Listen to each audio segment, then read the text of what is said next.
আসসালামু আলাইকুম। অনেক খোঁজাখুঁজির পর একটি গুরুত্বপূর্ণ ওয়াজ পেয়েছি। আপনারা অনুগ্রহ করে ধৈর্য সহকারে ওয়াজটি শুনবেন। সব যুগে সব শিখুন্ডি তাদের একদল সরকারি মৌলবী হাতে আসিল। আর মৌলবী দুই রকম, একটা সরকারি আর একটা দরকারি। কি সরকারি আর একটা দরকারি। সরকারের কাছে স্বার্থের বিনিময়ে, টাকার বিনিময়ে যারা বিক্রি হয়েছে যুগে যুগে, তারা সরকারি মৌলবী। মোগল আমল, বেশি দূরে নয়, 250 বছর আগের মোগল আমলে বাদশাহ আকবর, সে বাবর, হুমায়ুন, এই থেকে শুরু করে আকবর, সে নতুন একটা ধর্ম তৈরি করেছিল। ধর্মটার নাম ছিল দ্বীনে ইলাহি। জানেন আপনারা দ্বীনে, এইটা হইল আল্লাহর খাঁটি ধর্ম। এই ধর্মের প্রবর্তক বাদশাহ আকবর। মুজাদ্দিদ আল-ফিসানি তখন জীবিত। আল্লাহু আকবার। মুজাদ্দিদ আল-ফিসানি কয়, আকবর তুমি কি কইতে চাও? আমি তো আল্লাহর জায়গায় বসা আছি। সবাই নাউজুবিল্লাহ পড়েন। আমার ক্ষমতা তার চেয়ে কম না। তাইলে কি করতে হবে? আজ থেকে তোরা একজনের লাগে আরেকজনের দেখা হইলে আসসালামু আলাইকুম বলা যাবে না, বলতে হবে আল্লাহু আকবার, আল্লাহু আকবার। আর আকবর এটা তর্জমা করতো আকবর আল্লাহ, আল্লাহু আকবার এটা তর্জমা করতো আকবর আল্লাহ। আর ওয়ালাইকুম আসসালামের জায়গা কি আছিল? জাল্লা জালালুহু, জাল্লা জালালুহু, তার সম্মান সবার উপরে। তার নাম ছিল জালালউদ্দিন মোহাম্মদ আকবর। আজান দেওয়া নিষেধ ছিল, জমাতে নামাজ পড়া নিষেধ ছিল, বিয়ের ব্যাপারে কুফু তো দূরের কথা, কোন জাত ভেদাভেদ ছিল না, যার যারে মনে কয়। এইভাবে যত রকমের ইসলাম বিরোধী সব করেছে। আল্লাহ একজন বান্দা পাঠিয়েছেন, শেখ আহমদ সেরামদি মুজাদ্দিদে আল-ফিসানি রাহমাহুল্লাহ আলাই। তিনি এটার বিরোধিতা করলেন, মানি না, তোমার এই বানানো দিন মানি না। আকবর বলে মানা লাগবে। মুজাদ্দিদ বললেন মানবো না, মানি না, মানবো না। শেষ পর্যন্ত মুজাদ্দিদ আল-ফিসানি তাকে জেলে নেওয়া হলো।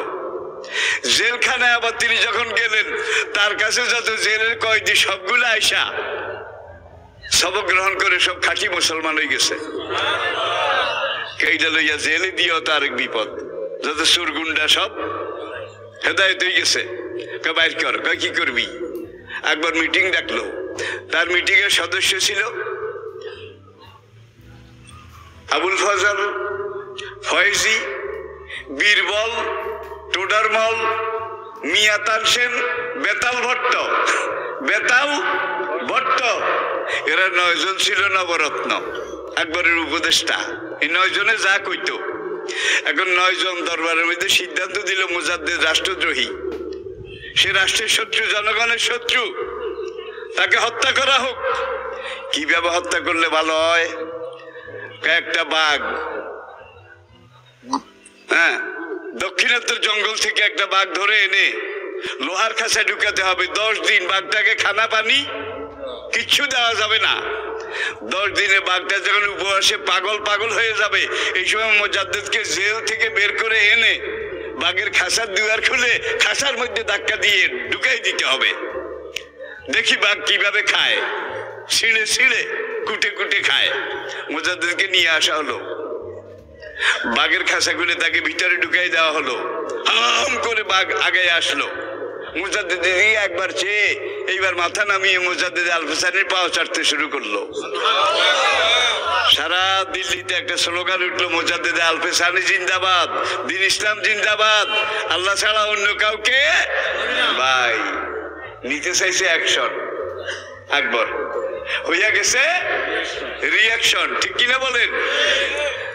এখন দরবারের মধ্যে এটা শেষ কথা। আবুল ফজল সবচেয়ে বড় সরকারি মৌলবী ভাই, সেই যুগের আলেম, কিন্তু সে একটা তাফসির লিখেছে আরবি ভাষায়। তাফসিরটা 70 ভলিউম ছিল, 70 খণ্ড।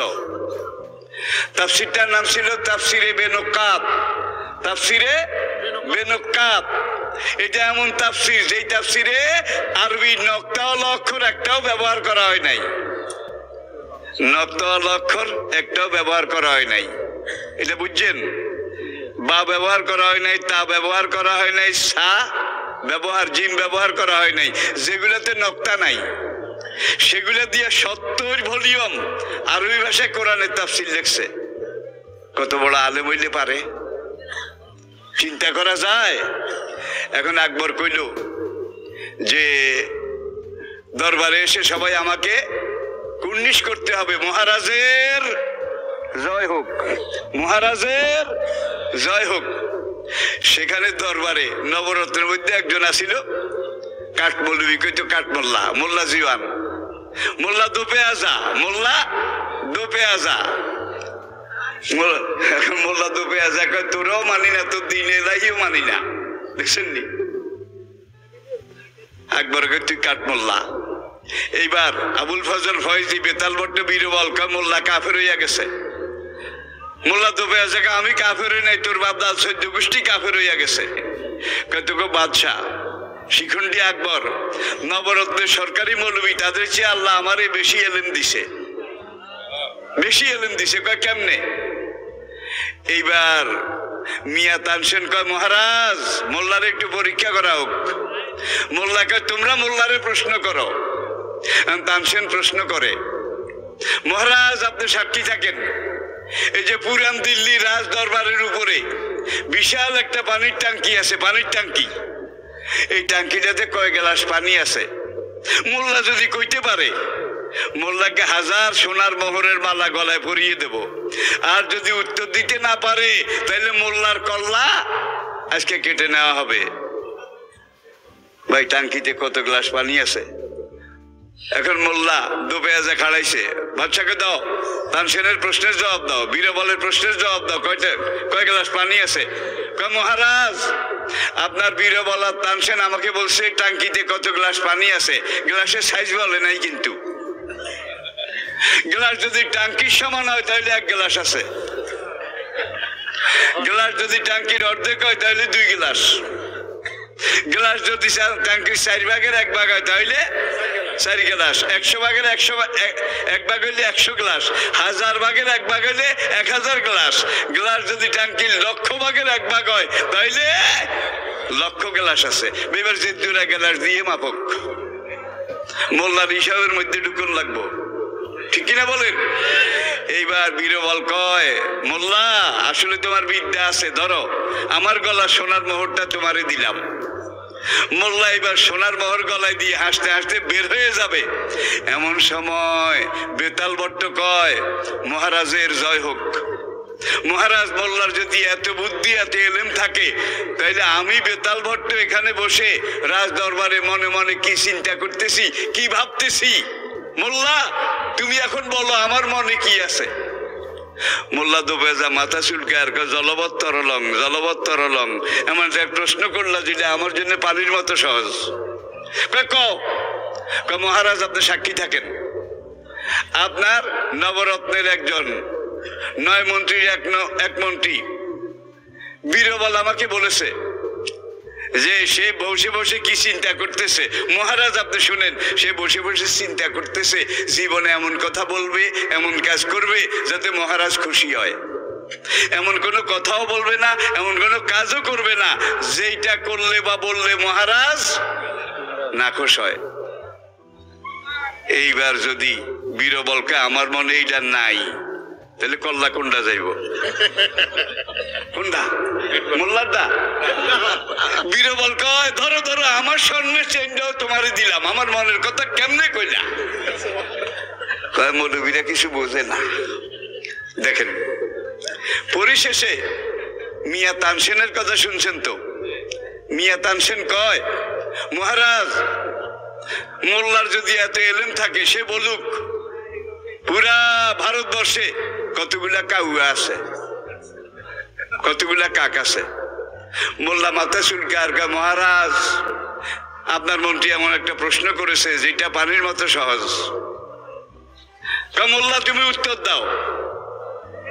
এখন মোল্লা উত্তর দেবে, আমার যে এলেম আমাকে আল্লাহ দিয়েছে, সেই এলেমের আগাগোড়া রোমন্থন করে আমি পেয়েছি পুরা ভারতবর্ষে 9,09,999টা কাউয়া আছে। তানসেনকে কেমনি বুঝি? হারামজাদা তুই কাউয়া সুমারি কর, তুই কাউয়া সুমারি কর। ভাই কয় মৌলবীরা কিছু বোঝে না ভাই, এলেম যাদের আছে তারাই আসল কথা বুঝে, আর সব হইল বীরবল টোটারমল মিয়া তানসেন আর বেতাল ভট্ট। রে ভাইরা, এইবার মহারাজ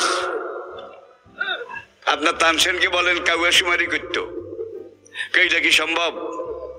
কেউ গৌগা করে মারবেন আর বস্তাত বলবেন, দেশের এই মাথার থেকে মারা শুরু করবেন, ভারতের ওই মাথার যে মারা শেষ করবেন। কিভাবে? তীর, ধনুক আর বন্দুক,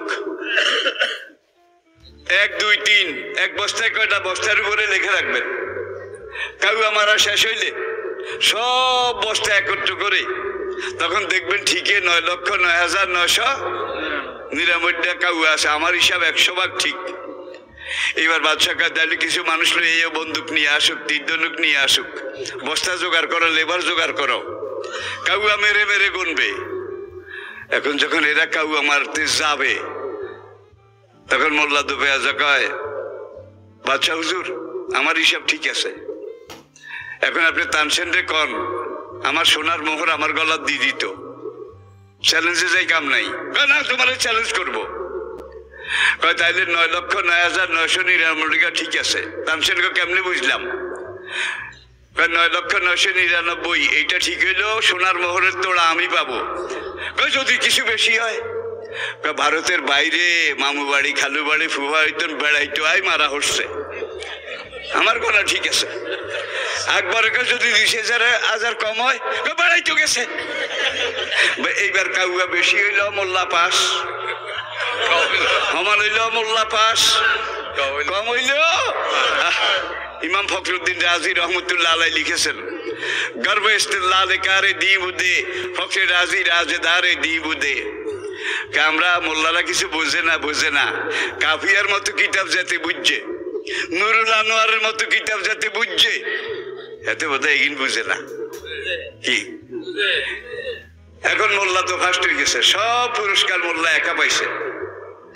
এইবার শেষ খেলা, বীরবল, টোডারমল, মিয়া তানসেন, বেতাল ভট্ট, এই চার ওই এই জাতের আর কি, নামে তো বুঝছেন। মোল্লায় তো সবসময় নবীর তারিফ করে, তাদের নবী শেষ নবীর তারিফ করে, মোহাম্মদের তারিফ করে।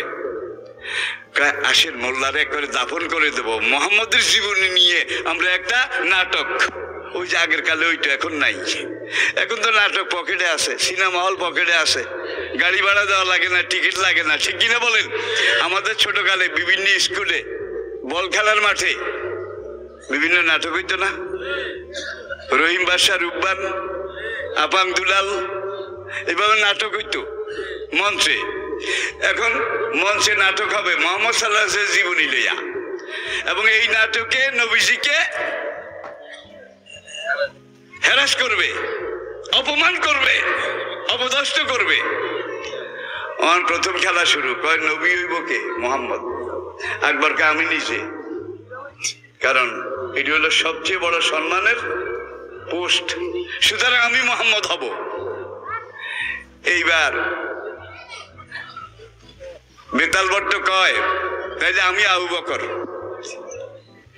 তানসেনে কয় আমি ওমর, বীরবল কয় আমি ওসমান, বেতাল ভট্ট কয় আমি আলী। এইভাবে ভাগ করে নিছে আর কি, এক একজনে এক এক পার্ট ভাগ করে নিয়ে 2 মাস রিহার্সাল দিছে, রিহার্সাল ট্রেনিং। ওই খোলাফায়ে রাশিদিন তাদেরকে সামনে রাখবে, নবীজিকে সামনে রাখবে, বেইজ্জত করবে, কটাক্ষ করবে। নাটক রেডি, 2 মাস ট্রেনিং হয়ে গেছে। আজকে নাটক শুরু হবে। মোল্লা আজগা ধুতি একটা পড়ছে, ধুতি, সাদা ধুতি, কাঁসার মধ্যে চিকন ডোরা পড়ি, একটা গুঁস একটা দিছে। ওই যে ধুতি পরে আগে গোঁজ দিত, গোস একটা দিই, এখানে চন্দন, এখানে ফোঁটা, নাকের এখানে ফোঁটা, গালের মধ্যে ফোঁটা, তিলক এগুলা লাগাইছে। লাগাই পুরান কদু অর্ধেক, কদু অর্ধেক, এটারে তেল টেল মাঝি টাজি এইটা লই, হাতে লাডি একটা লই। এইবার সে রাজ দরবারে গেছে, গান একটা গায়, সাথে লাউ বানাইলো মোরে বৈরাগী। বাদশাকে কিরে মোল্লা তোর কি হয়েছে? আমি গত 2 মাস বহুত বেয়াদবি করছি মহারাজ, আপনার এই যে নাটক করবেন এইটাতে আপনার মান সম্মান, আপনার প্রভাব প্রতিপত্তি, আপনার হ্যান্ডম ক্ষমতা এগুলো প্রকাশ পাবে। আমি আজকে রাত্রে ঘুমাইয়া ঘুমাইয়া দেখছি এটার বিরোধিতা করে কোনো লাভ নাই। আমি চিন্তা করেছি আজকে এই ড্রামা নাটকের মধ্যে আমিও আপনাদের সাথে একজন হব। আকবরের সিংহাসনের উডিকা মোল্লা আমার লগে বুক মিলাও, বুক টুক মিলাইছে, মিলাইয়া আকবরের গলায় যত সোনার মোহর আসিল বেগিন মোল্লার গলার দিছে। মন্ত্রীগুলো আগে নিছে, এইবার আকবরের গুলাও দিছে। দেওয়ার পরে কয় ঠিক আছে নাটক শুরু করেন। এখন নাটক শুরু করবে। কয় মোহাম্মদ কারে বানাইছেন? আকবর কে আমি মোহাম্মদ, আমি থাকতে আবার কারে বানাইম? আবু বকর কে অমুক, ওমর কে অমুক, অমুক কে অমুক। আবু জাহেল কারে বানাইছেন? আকবরকে এইটা তো বানাই না, নাটকের অর্ধেকে তো বাদ রয়েছে। আবু জাহেল নাই মানি মোহাম্মদের জীবনের অর্ধেক নাই, নাটকের অর্ধেকও তো গেছে। আকবরকে আমি কয়েকবার মনে করছিলাম মোহাম্মদের নাটক বানাইতে হইলে, মুসার নাটক বানাইতে হইলে ফেরাউন্ডে লাগবো নাকি। এখন মোহাম্মদের জীবন নিয়ে নাটক বানাইতে হইলে আবু জাহেল না হইলে মোহাম্মদের জীবনের অর্ধেক আসবে না। এখন আমি বীরবলকে কইছি, বীরবলকে হিন্দু আসি কিন্তু আমি আবু জাহেল হইতে পারুম না। বেতাল বর্তনে কইছে আমার প্রেস্টিজ ইস্যু, তুই আবু জাহেল দরকার হলে চাকরি ছেড়ে দেব, মন্ত্রিত্ব ত্যাগ করব, কিন্তু আবু জাহেল হওয়ার কলঙ্ক। একটাও রাজি হইল না। মোল্লা কয় নাটক তো মাঠে মারা গেছে। মহারাজ যদি কিছু মনে না করেন আমি আবু জাহেল হইতে রাজি আছি, আমি আবু জাহেল হবো। মোল্লা তো বেজা কয় আকবরকে ধরো আমার এই জরি টুপিয়ালা সোনালী পোশাকটাও তুমি নাও। বীরবল বেতার ভট্ট এরাকে আমাদের এই মালা এই মূল্যবান তুমি নাও, তোমার হয়ত দ্বারা যোগ, তুমি আজকে আমাকে ইজ্জত রক্ষা করছো। ঠিক আছে আপনি মোহাম্মদ, আমি আবু জাহেল, মাই ব্যাগিন হেতারা, হেতারা চিনছেন তো। এখন নাটক শুরু হবে। আকবরকে আমরা তো 2 মাস ট্রেনিং দিছি, তারপরে আজকে মঞ্চ বানাইছি, নাটক শুরু হবে। মোল্লা তোমার তো কোনো রিহার্সাল, কোনো ট্রেনিং হয় না? ট্রেনিং এর বাবা আছে, শুরু করেন। ট্রেনিং এর বাবা আছে, শুরু করেন। এইবার আকবর নাটক শুরু করবে। মোল্লা লাভ দি স্টেজের নিচে ভাঙ্গা চেয়ারের পায়ে একটা আসিল, হেডারে লই মাথার পাগড়ি খুলি, হেডারে পাগড়ি দিয়ে হাসাই বগলের তলে লইছে। আকবর এখন স্টেজে দাঁড়াইছে। আইয়ুহান নাস কুলু লা ইলাহা ইল্লাল্লাহ তুফলিহু, ওই নবীরে বেঙ্গায় বেঙ্গায়। আকবর ওই খাটের হুরান হায়া হয়ে গেলই, গোঁজ দিছে আজকে নিতম্ব দুনুগা বাহারে। নিতম্ব চিনছেন তো? টিয়া টিয়া বাগা গোঁজ, বাগা গোঁজ দি ভাঙ্গা খাটের পায়ে হেঁটে লই কয় তুই মৃত্যু, তুই পাগল, তুই জাদুকর, তুই গলক, তুই এই তুই সেই। একবার কয় কারে কয় তোরে কই আবার কি? ভারতে এমন কোন মানুষের বুকের কলজা এত বড় আছে নাকি আমারে পাগল কয়, মৃত্যু কয়, জাদুকর কয়, আবার কয় মুভি এটা দি মাথা ভাঙি হালাইব। কারে কস? কয় তোরে কই। কারে কহ? কামনে হবে মোহাম্মদ হইছে, নাই হবে আবু জাহেল হইছি। খেলাই মাত্র শুরু। ইবতিদা ইশক হ্যায় রোতা হ্যায় ক্যা, আগে আগে দেখিয়ে হোতা হ্যায় ক্যা। বাদশাহ হুজুর আপনারটা আপনি চালান মোহাম্মদ হিসাবে, আর আমি আবু জাহেল হিসাবে আমারটা চালাইয়া যাবো। একবারে হইলে এক কথায় তুমি আমার যে ঘাও দিছ, সামনের দিকে গেলে তো আর আমার আমল যাবে, সালাও যাবে, নাটক বাদ দিলাম। তাই মৌলবীরা বোঝে বোঝে বোঝে না মনে করবে।